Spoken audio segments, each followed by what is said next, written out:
So we'll be passing it like this, huh? Okay. Okay. QissMy podcast. I gotta remember. I actually forgot about it. Okay. Ready? Yeah.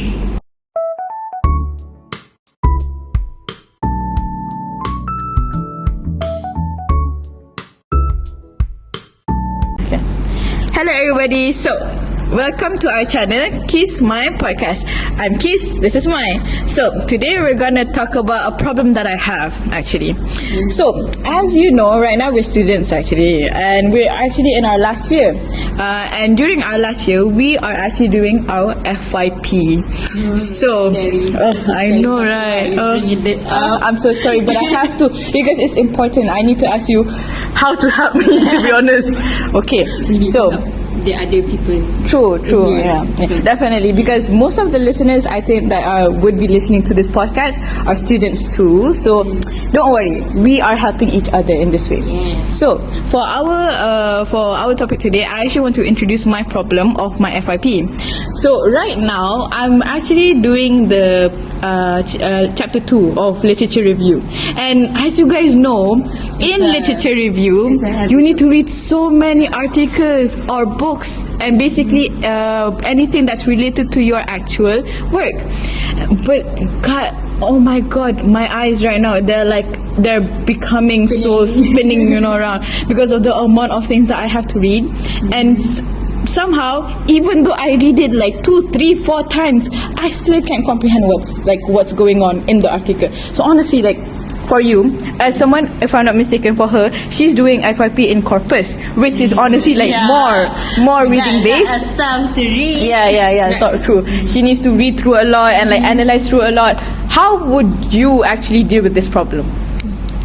So, hello everybody. So as for me, Qistina, have you ever heard about critical reading? Critical reading?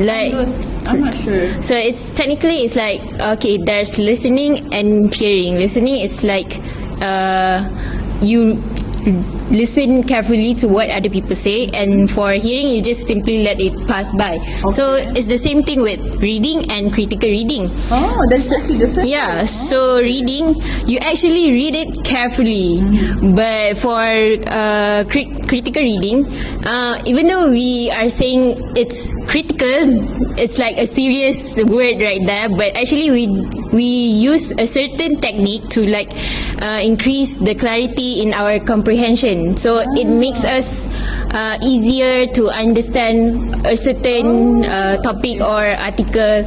Be it you have to read 10 articles or 100 articles, and not 100 lah, maybe. For my supervisor, she wants 100 articles, but not 50 maybe. So with critical reading, it makes your job easier by you applying the techniques or some theories on the internet. You can look for it now. So maybe you've remembered some of the characteristics, because actually we kind of learned it in last sem in Sir Rahimah's class. Okay, so I think I know what you're talking about now. When you first said it, I honestly thought reading is reading, but when you said the critical reading and explained about it, okay, I think I know what you're talking about, because if I'm not mistaken, for the Sir Rahimah's class, I remember he talked about characteristics about critical, not really critical reading, but rather than critical readers. So I think in that way I can remember, which is what are the characteristics of critical readers. So for me, the first one I remember is critical readers tend to be open-minded. That's the main sentence I remember.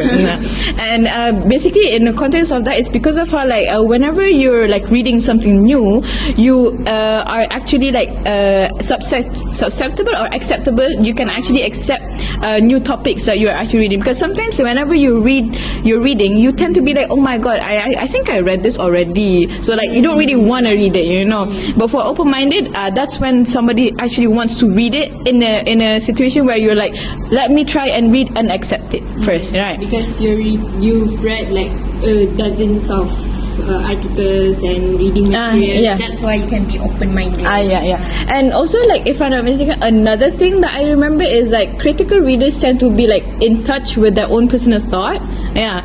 Because like in issues of like critical readers, whenever they're reading, they have to know how they what they read and how it relates to them.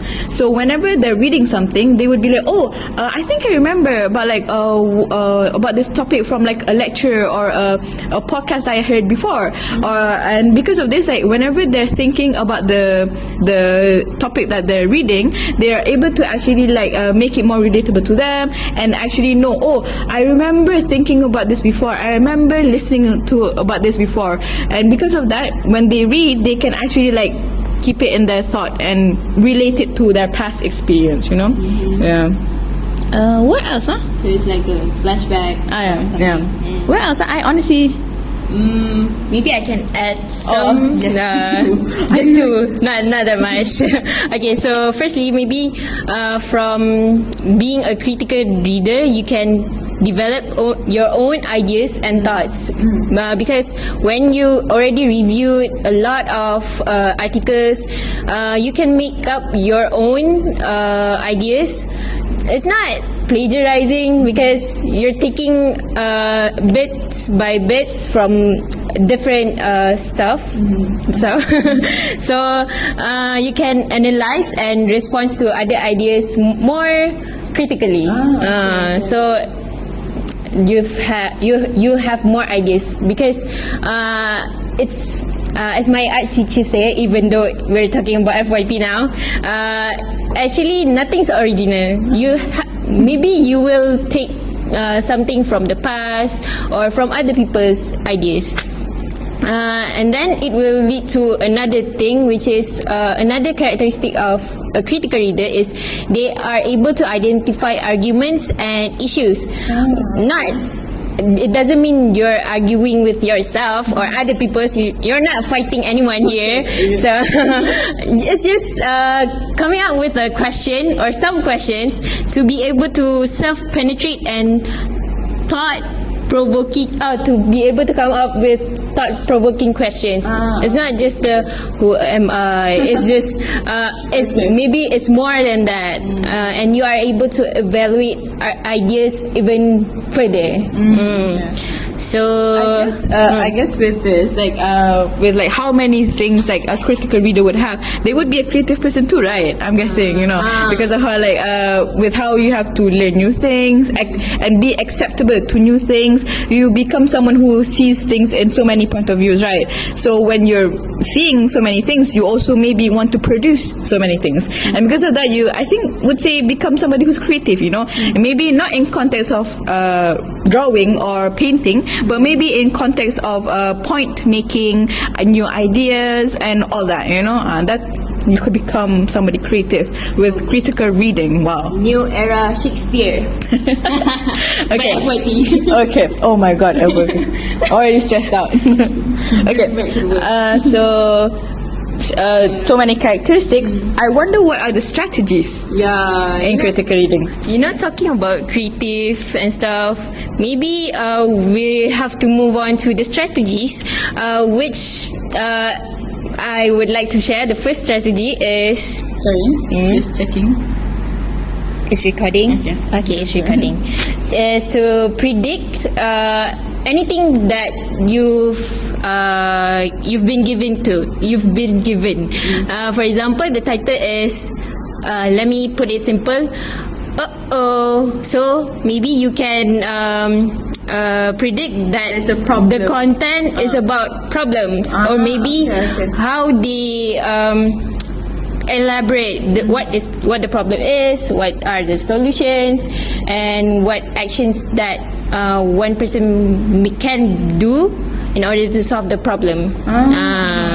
It's in simple like terms, if I'm not mistaken, it's like you don't really know the topic, of course, because like, it's from the first title, right? But then when you read the title, it's like making your gears thinking, right? So like even though you don't know what's going on, you when you start thinking, you're actually working, you know, like your thinking caps, and also like helping you like read through that topic. It's like, oh, okay, I guess what I thought of before was maybe something wrong. wrong or maybe something right, because when you're guessing, I think you could help out, right? Yeah, like in terms like that. Yeah. Which in simpler terms that we've learned is kimata. Oh yeah. Yeah. Oh, God. So Rohimi taught us that too. So we have to pay Sir Rohimi if we ever have any money coming from this. Okay, so maybe you already remember something else. I have another strategy that Sure. I think, okay, so for her strategy, it was predicting. I think like I sometimes do that, but not a lot, to be honest, because like I'm not, for me, I like it when I could see it like right away. Like I can't really predict it. I don't really like to predict it, you know. For me, yes, honestly, which is kind of surprising, right? Yeah. I'm actually somebody who likes to skim and scan. Honestly, I feel like this is something that every student does. You know, it's something so important because as we said before in the early part of the podcast, we need to read through so many articles, so many books. So if you really want to read so many things, you can't read it intently. Most of the time, people would skim and scan. You can burn out so easily. Yeah, honestly, so easy to burn. So easy to burn. Okay. Anyways, so for skim and scan, the ways that I tend to do it is actually there's a acronym that you can remember, which is SQ3R. Okay, so for me, or skirt, yeah, her skirt. Okay.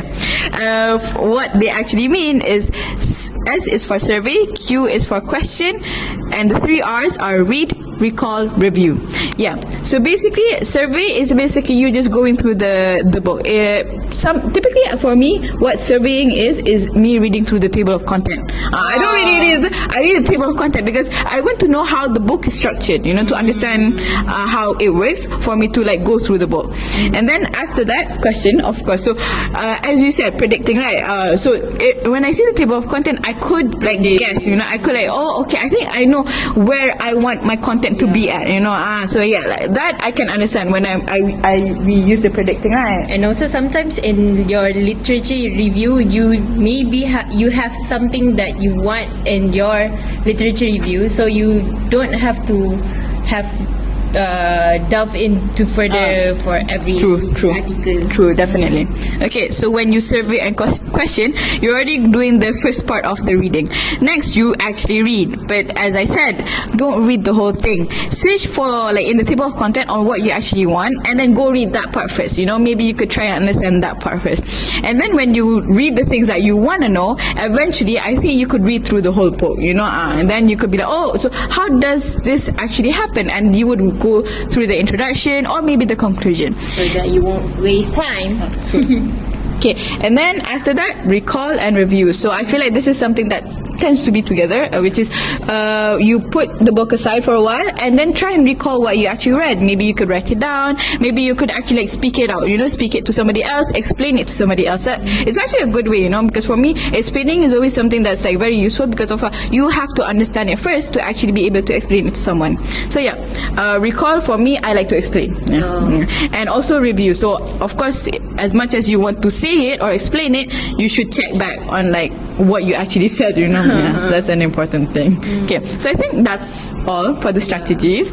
So do you have any conclusions you want to add? Maybe I kind of want to add on just now. Maybe if you don't have any friends to like talk to, you can go to an online platform and ask them, okay, is this good? Or maybe just with your online friends. Or if you still don't have any friends, you can talk to the mirror and ask, okay, is this good? Okay, let's move on. And then how to conclude? Let's flashback. Okay, so we've talked about the definition of what is critical reading. It's basically making you understand more about the text that you read, even clearer, even you don't need longer time to process the materials that you read. And then the strategies, sorry, I keep forgetting. Strategies, and then the characteristic of critical reading. So that's all from us from QissMy podcast. See you guys in the next video, I think. Okay, subscribe, like, hit the bell button and stuff. Thank you, bye bye. Hello.